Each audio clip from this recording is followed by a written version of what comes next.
33절부터 44절까지 말씀의 내용은 하나님의 능하신 손과 펴신 팔, 이런 말씀이 되겠습니다. 지금 33절에도 주 여호와 말씀이니라 내가 나의 삶을 두고 맹세하노니 내가 능한 손과 편 팔로 분노를 쏟아 너희를 반드시 다스릴지라. 능한 손과 편 팔로 분노를 쏟아 너희를 여러 나라에서 나오게 하며 능하신 손과 펴신 팔에 대해서 말씀을 하셨습니다. 우리 하나님의 형상은 영적 형상이시기 때문에 외모적, 형체적, 육신적으로 미루어 생각하기가 어렵습니다. 그러나 하나님께서 사람을 누구 형상대로 만드셨다고 그랬죠? 하나님의 형상대로. 영적 하나님의 형상대로 만드셨는데, 그러면 육체는 하나님의 형상과 전혀 관계가 없겠는가? 아니고 하나님의 형상대로 우리의 영적 생명을 만드셨을 뿐만 아니라 성경 전체 말씀을 살펴보면은 우리의 육체도 하나님의 형태, 모양과 관계가 있게 만드셨습니다. 그래서 오늘 본문에서 하나님께도 능한 손과 편 팔이 있다고 하셨어요. 33절 34절 그랬죠? 손과 팔이 있다고 하셨다. 그러면은 손과 팔만 있으시겠는가? 그러잖아요. 그래서 영적 형체뿐만 아니라 육체적 형태적 모습도 우리 사람은 하나님의 형상대로 창조되었는데, 이제 여기 본문에서 하나님께서 내가 능한 손과 편 팔로 분노를 쏟아, 이 말씀 능하신 손과 펴신 팔은 여호와 하나님의 전지전능하신 역사하심을 뜻하는 겁니다. 단순히 능하신 손, 펴신 팔 이걸 뜻하는 게 아니고 천하 만물 모든 인간을 전지전능하신 역사로 다스리시고 또 벌하신다, 그걸 나타내신 거예요. 그래서 오늘 본문 말씀에서는 두 가지로 말씀을 하셨는데, 하나님의 능하신 손과 펴신 팔은 무엇을 뜻하느냐? 첫째, 하나님께서 범죄자와 반역자를 전지전능하신 역사로 심판하시고 형벌하신다는 뜻을 나타내셨습니다. 하나님이 전지전능하시고 능하신 손과 펴신 팔이 있는데 그거 가지고 뭐에 쓰시는가? 뭘 하시는가?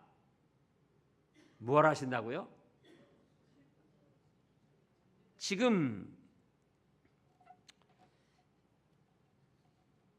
38절을 보면 너희 가운데에서 반역하는 자와 내게 범죄하는 자를 모두 제하여 버릴지라. 그들을 그 머물러 살던 땅에서는 나오게 하여도 이스라엘 땅에는 들어가지 못하게 하리니 너희가 나는 여호와인 줄 알리라. 그래서 본문에서 능하신 손과 펴신 팔을 말씀하셨는데 그거는 하나님께서 전지전능하신 역사로 범죄자와 반역자를 심판하고 형벌하신다는 뜻을 나타내셨습니다. 그렇다고 할 때 범죄자와 반역자는 하나님이 전지전능하신 능하신 손과 펴신 팔로 심판하고 형벌하시기 때문에 그 누구도 거기에서 벗어날 수가 없다는 거예요. 어떠한 사람도 어떠한 세력도 어떠한 국가도 능하신 손과 펴신 팔 전지전능하신 역사의 심판과 형벌 아래 피할 수가 없다.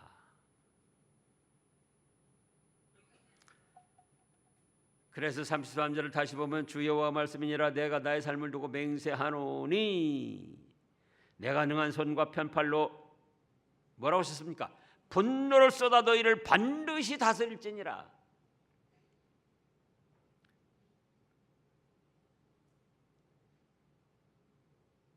(34절에는) 능한 손과 편팔로 분노를 쏟아 너희를 여러 나라에서 나오게 하며 이 범죄자와 반역자가 어느 한 곳에만 있는 게 아니에요. 세계 각국 각 민족 속에 각 종족 속에 섞여 삽니다. 그런데 전지전능하신 능력이 있으시기 때문에 어느 국가, 어느 민족, 어느 족속 중에 섞여 산다 할지라도 거기서 다 모아내신다는 거예요. 34절이. 지금 이제 인간 세계에서 보면은 범죄자와 반역자가 어떤 국가에 범죄자와 반역자가 있다. 그렇다고 할 때 다른 나라로 도망가면은 못 잡아오는 경우가 많아요. 우리나라가 여러 나라와 범죄 인도 조약을 맺었지만은 미치지 못하는 곳도 많이 있어요. 지금 그 박근혜 대통령 때 뭡니까? 촛불혁명을 시위할 때에 뭐 군사 쿠데타 그 작전 짠 사람 무슨 있잖아요. 그 미국에 가서 있는데 지금 미국하고 범죄 인도를 받았어도 그 협정을 맺었어도 데려올 수가 없대요. 그래서 사람은 범죄하고도 어떤 나라에서 다른 나라로 피신할 수도 있고 또 어디 깊은 산골짜기 숨어 있을 수도 있고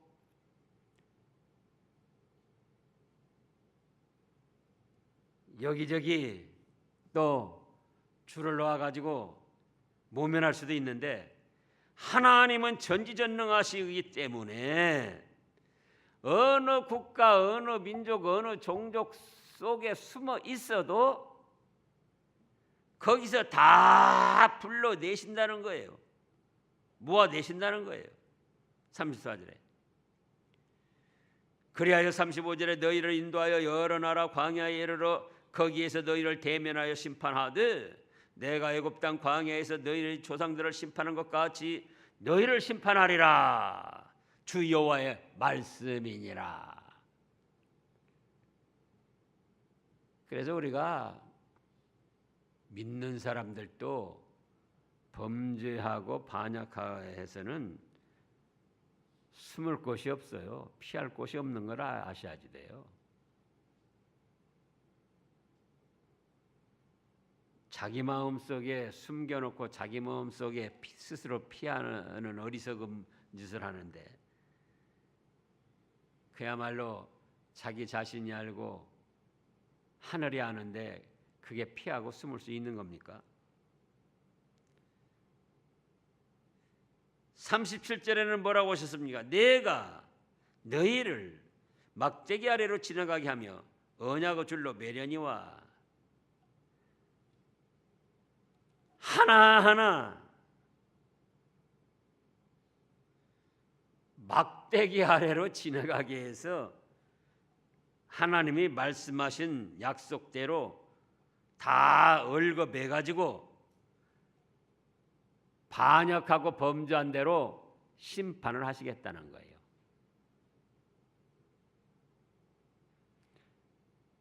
언제가 말씀했죠? 하나님 전전주에 하나님은 정의로우신데 집단적으로나 무슨 뭐 국가적 민족적으로가 아니고 개인 1대1을 행한 대로 다 심판하신다, 그 말씀입니다.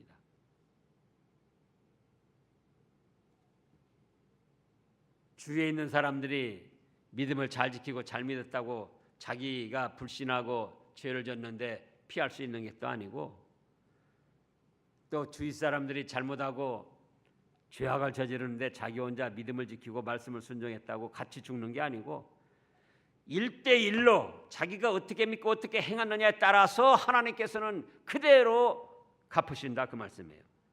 37절이 그런 뜻이에요. 내가 너희를 막대기 아래로 지나가게 하며 언약의 줄로 매려니와. 그래서 이제 38절입니다. 너희 가운데에서 반역하는 자와 내게 범죄하는 자를 모두 제하여 버릴지라. 반역하는 자, 국가나 민족에게 반역한 자가 아니에요. 누구에게 반역한 자죠? 하나님께 반역한 자. 하나님께.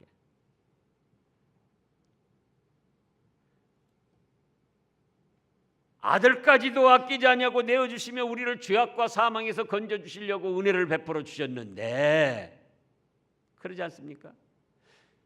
우리가 쉽게 전하고 쉽게 듣고 쉽게 생각하지만은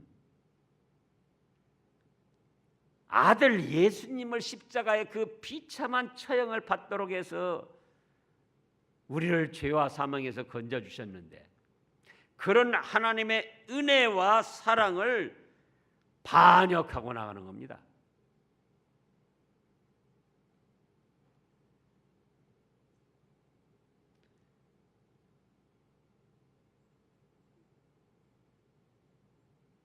병원에 가야 할 사람들이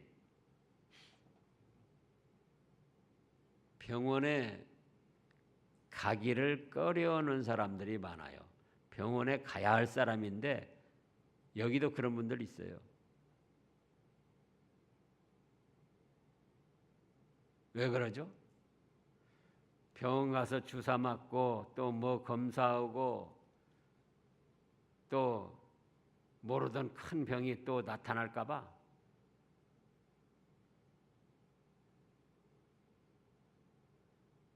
그런데 지금 병원은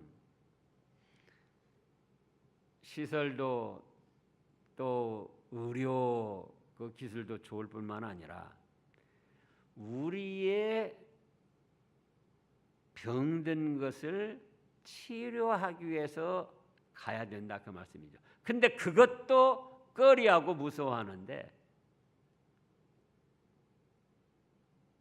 33살 젊은 나이에 그 비참하고 참혹한 십자가 처형을 당하는데 예수님을 내어주셨다, 그 말씀이에요. 그런데 그런 하나님의 사랑과 은혜를 저버린 것이 곧 하나님 나라를 반역한 것이다.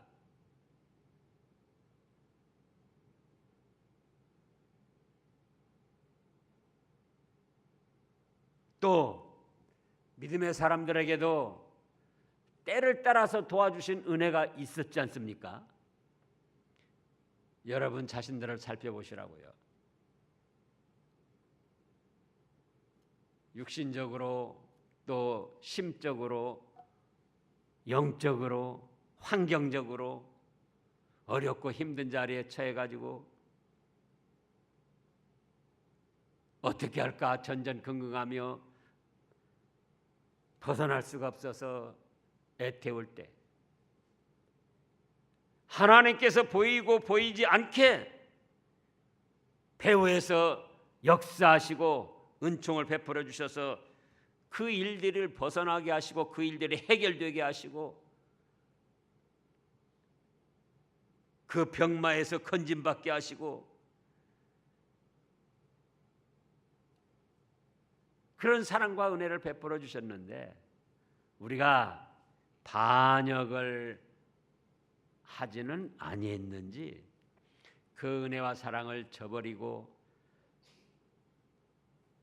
세상의 흐름을 따라서 나아가지는 않았는지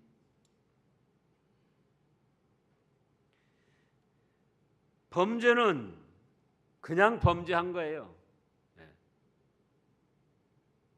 살면서 이런 일 저런 일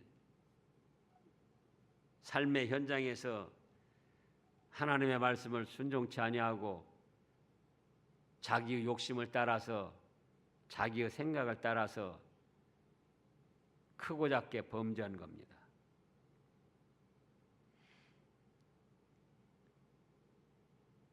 그래서 너희 가운데서 반역하는 자와 내게 범죄한 자를 모두 제하여 버릴지라. 한 사람도 벗어날 수가 없다. 주님은 어떠신 분이기 때문에요? 능하신 손과 능하신 편 팔로 다 붙잡고 계시기 때문에 그 전지전능하신 다스림과 심판과 형벌 앞에서 피할 자가 한 사람도 없다. 나는 거기서 피할 수 있을 것이다. 그것은 너무나도 어리석은 생각입니다.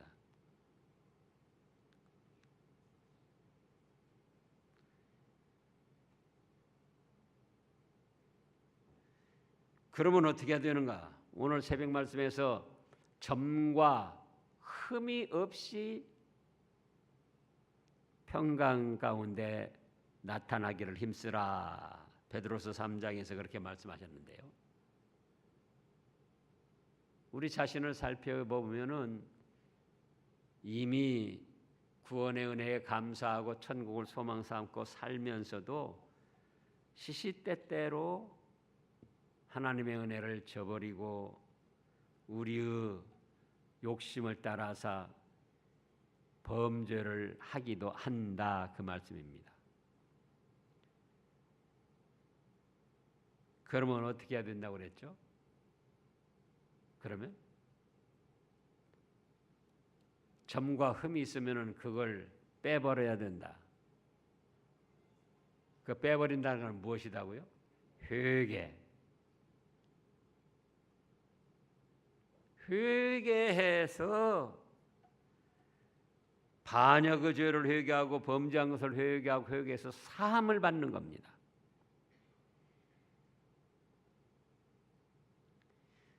우리가 너무나도 잘 아는 대로 요나서를 보면은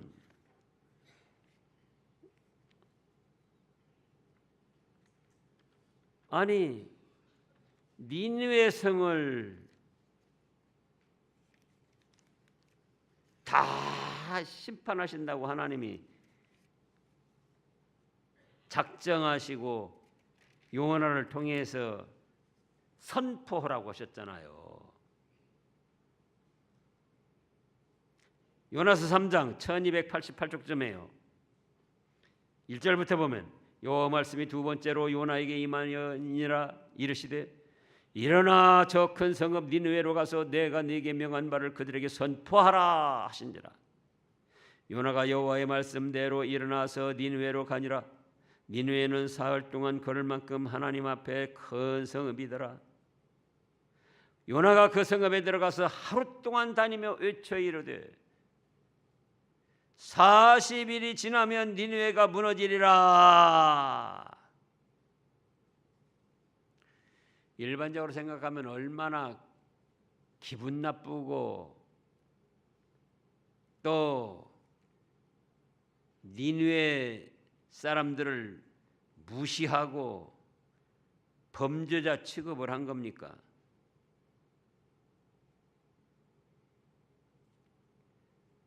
사흘 동안 걸을 만큼 하나님 앞에 큰 성읍이다. 하루에 약 40km 백리를 잡는 거예요. 백리. 사람이 보통 걸으면은 먼저 더 많이 걸 수도 있고 덜 걸 수도 있는데 약 백리.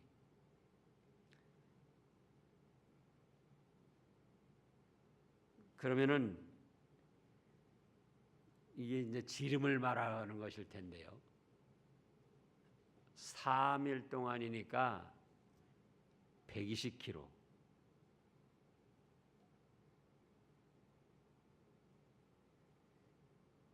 그래서 하나님 앞에 큰 성읍이더라 3절에 그랬잖아요. 그런데 니느웨 사람들이 하나님을 믿고 금식을 선포하는데 하루 만에 요나의 선포의 말씀을 듣고 높고 낮은 자를 막론하고 굵은 베옷을 입은지라 하루 만에 금식을 한 거예요. 회개하고 하나님 앞에 납작 엎드러진 겁니다. 바로 니느웨 사람들이 하나님께 반역하고 범죄해가지고 니느웨 전체를 망하게 할 수 있는 그런 심판인데도 하루 니느웨 그 요나의 선포의 말씀을 듣고는 5절에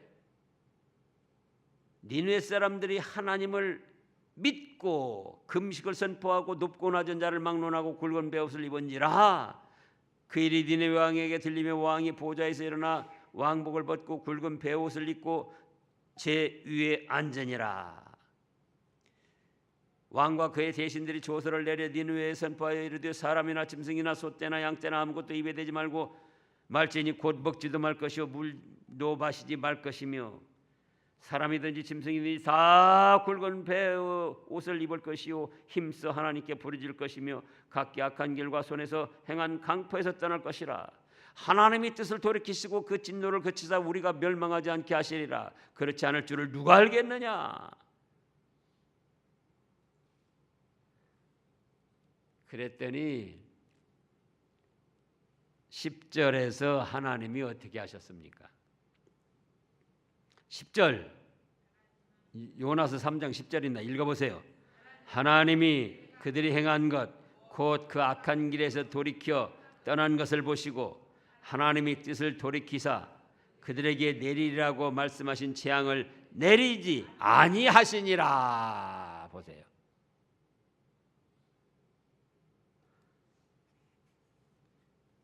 범죄하고 반역을 했다 할지라도 그런 자신을 발견하고 하나님 앞에 예수님의 내적값 대신 죽으신 은혜를 믿고 의지하며 회개만 하면은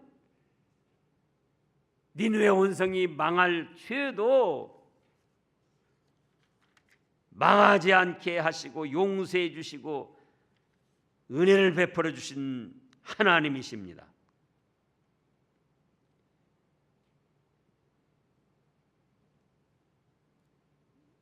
니느웨 성 사람들이 얼마나 된다고 그랬죠? 12만 명쯤 된다고 그랬어요. 4장 마지막 11절에 보면 12만 명.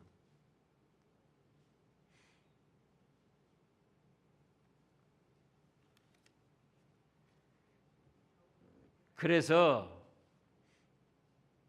하나님은 능하신 손과 펴신 발이 있으신데 첫째로는 그 능하신 손과 펴신 발 전지전능하신 역사로 천하만물 인생들을 심판하고 형벌하신다.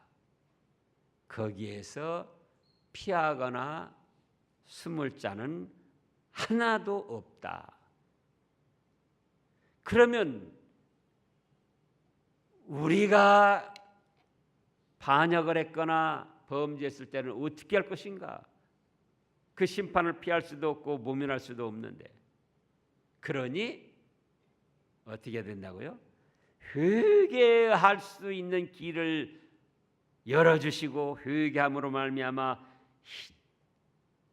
어떤 죄든지 깨끗이 사해 주시고 새 은혜를 베풀어 주시더라, 그 말씀입니다.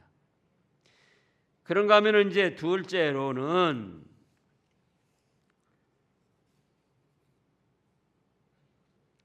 둘째 가기 전에 39절을 봐야겠습니다. 지금 39절 에스겔 20장 39절. 주 여호와께서 이같이 말씀하셨느니라. 이스라엘 족속아, 그 다음에요, 너희가 내 말을 듣지 아니하려거든 가서 각각 그 우상을 섬기라. 그렇게 하려거든 이후에 다시는 너희 예물과 너희 우상들로 내 거룩한 이름을 더럽히지 말지니라. 이런 하나님의 경고의 말씀이 있음에도 불구하고 여전히 반역하던 자리에서 회개할 줄 모르고 범죄하던 자리에서 회개하고 돌이킬 줄을 모르고 정말 너희가 내 말을 듣지 아니하 그러면 그래라, 그렇게 해라, 그거예요. 그리고 각각 가서 우상을 섬겨라. 그런데 그렇게 하려거든 이후에 다시는 나한테 돌아오지 말라. 너희 예물과 너희 우상들로 내 거룩한 이름을 더럽히지 말지. 이 말씀은 다시는 나에게 돌아올 생각 말라, 그겁니다.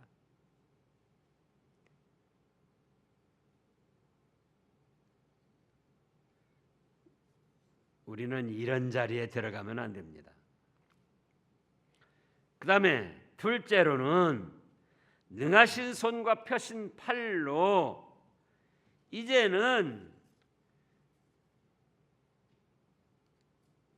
하나님을 섬기며 예물을 드리는 자들을 보호하고 인도하십니다. 첫째로는 능하신 손과 펴신 팔로 반역자와 범죄자를 여지없이 심판하시고 형벌하시는가 하면은, 둘째로는 그 능하신 손과 펴신 팔, 전지전능하신 역사로 하나님을 섬기며 예물을 드리는 자를 보호하시고 인도하십니다. 40절부터 보면 주 여호와 말씀이니라. 이스라엘 온 족속이 그 땅에 있어서 내 거룩한 산 곧 이스라엘의 높은 산에서 다 나를 섬기리니 거기에서 내가 그들을 기쁘게 받을지라. 거기에서 너희 예물과 너희가 드리는 첫 열매와 너희 모든 성물을 요구하리라.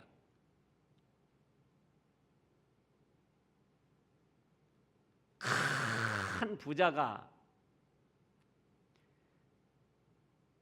큰 권세를 가진 사람이 낮고 천하고 보잘것없는 사람에게 뭘 요구를 할 때는 물론 갑질하느라고 그렇게 하는 사람도 있겠지만 인품도 훌륭하고 선하고 정의롭고 사랑이 많으신 큰 부자, 큰 권력을 가진 사람이 나쁜 짓은 안 하는 그런 분이에요. 근데 낮고 천한 어떤 사람에게 뭘 요구를 해요. 왜 요구하죠? 예를 들어서 부모가 3살 먹은 아이 과자 봉다리 들고 있는데 야, 나 좀 주라.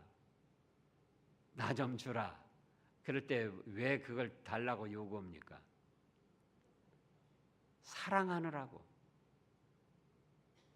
그래서 선하게 키워서 더 잘되게 하고 더 복을 주시려고. 이미 하나님을 섬기고 하나님께 예물을 드리고 하나님으로 즐거워하며 살아나가니까 40절에서 주 여호와 말씀이니라 이스라엘 온 족속이 그 땅에 있어서 내 거룩한 산 곧 이스라엘의 높은 산에서 다 나를 섬기리니 거기에서 내가 그들을 기쁘게 받을지라. 거기에서 너희 예물과 너희가 드리는 첫 열매와 너희 모든 성물을 요구하리라. 하나님이 먹을 것이 없어서 뭐 받으실 것이 없어서 성도들에게 뭘 요구합니까? 성도들도 하나님의 그 구원의 은혜만 생각해도 너무나 감사하고 고맙고, 비록 육신적으로는 믿지 않는 사람과 별다름 없이 현실 세상에서 수고하고 무거운 짐을 지고 살지만 이 세상을 떠나면은 그 아름답고 찬란하고 영광스러운 천국 복락을 이룰 걸 생각하니까 얼마나 감사하고 기쁜지. 오늘 또 그 이선화 집사 어머니 10시 반쯤에 11시쯤에 하늘나라로 가셨어요.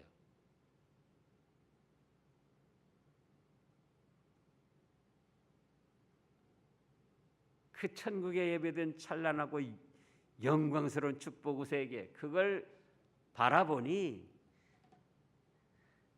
너무나도 기쁘고 감사해서 하나님을 섬기고 예물을 드리고 첫 열매도 드리고 성물 거룩한 예물을 드리는데 그거를 누구도 요구하시더라? 하나님께서도 요구하시더라. 그거예요. 하나님께서도. 왜요? 우리를 사랑하시고 우리를 하나님을 섬기는 법도를 깨우쳐서 영광을 받으시고 복을 주시려고 전지전능하신 역사로 한 사람도 빠뜨리지 아니하고 그런 성도들은 보호하시고 인도해 주십니다.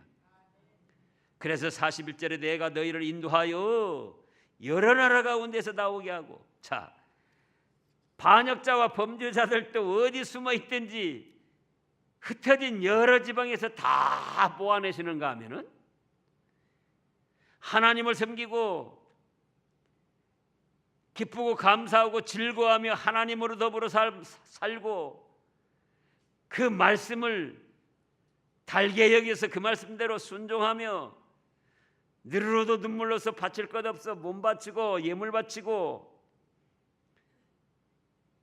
그런 성도들이 어느 국가 어느 민족 어느 산골에 숨어 있든지 간에 능하신 손과 펴신 팔로 다 불러 모아내신다는 거예요. 내가 너희를 인도하여 여러 나라 가운데서 나오게 하고 너희가 흩어진 여러 민족 가운데서 모아낼 때에 내가 너희를 향기로 받고 좋은 향내가 나는 향수, 향기로 받으신다는 거예요. 내가 또 너희로 말미암아 내 거룩함을 여러 나라의 목전에서 나타낼 것이며 내가 내 손을 들어 너희 조상들에게 주기로 맹세한 땅 곧 이스라엘 땅으로 너희를 인도하여 드릴 때에 너희는 내가 여호와인 줄 알고 거기에서 너희 길과 스스로 더럽힌 모든 행위를 기억하고 이미 행한 모든 악으로 말미암아 스스로 미워하리라. 그러니까 하나님을 섬기며 하나님께 기뻐하며 성물을 드리고 예물을 드린 사람들도 완전 무결해서가 아니고 반역도 오고 범죄도 했는데 43절에 있는 대로 회개하고 돌이킨 사람들이에요. 회개하고 돌이킨 사람들. 그래서 그 사람들에게는 이때 당시는 적과 꿀이는 가나안 복지를 주신다고 하셨고 오늘날 우리에게는 하늘에 예비된 그 아름답고 찬란한 영광스러운 축복의 세계를 말씀하신 겁니다. 내가 내 손을 들어 너희 조상들에게 주기로 맹세한 땅 곧 이스라엘 땅으로 너희를 인도하여 드릴 때에 너희는 내가 여호와인 줄 알고. 이제 우리가 천국에 가거나 예수님이 재림하시면은 43절에 있는 대로 이미 잘못한 것에 대해서 회개를 했지만 다시금 내가 왜 그때 그런 짓을 했을까?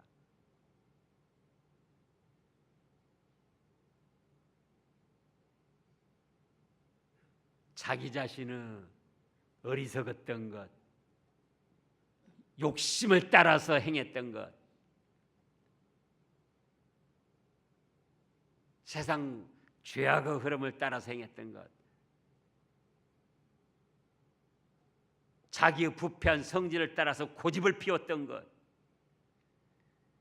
나 잘났네 하고 교만하게 자기를 내세웠던 것, 내가 왜 그랬을까?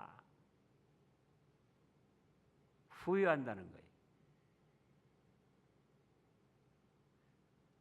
거기에서 너희의 길과 스스로 더럽힌 모든 행위를 기억하고 이미 행한 모든 악으로 말미암아 스스로 미워하리라.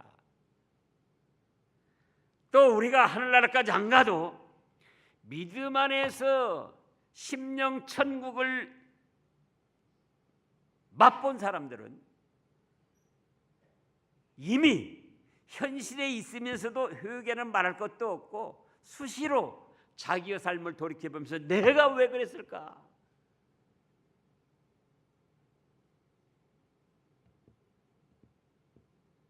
그때 왜 좀 더 참지 못하고 그렇게 부르르 했을까?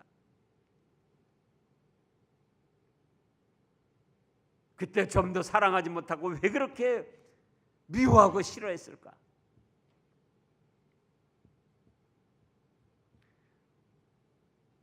현실의 삶에서도 믿음이 있는 성도들은 자신의 삶을 돌이켜보면서 자신의 더러운 부분을 이렇게 미워하고 후회하며 말씀대로 바로 서 나간다는 것입니다. 그래서 44절 또 읽어보시자고요. 44절 이스라엘 족속아 내가 너희의 악한 길과 더러운 행위대로 하지 아니하고 내 이름을 위하여 행한 후에야 내가 여호와인 줄 너희가 알리라. 주 여호와 말씀이니라. 우리는 이런 믿음의 길을 걸어가야 되겠습니다. 기도하겠습니다. 하나님 아버지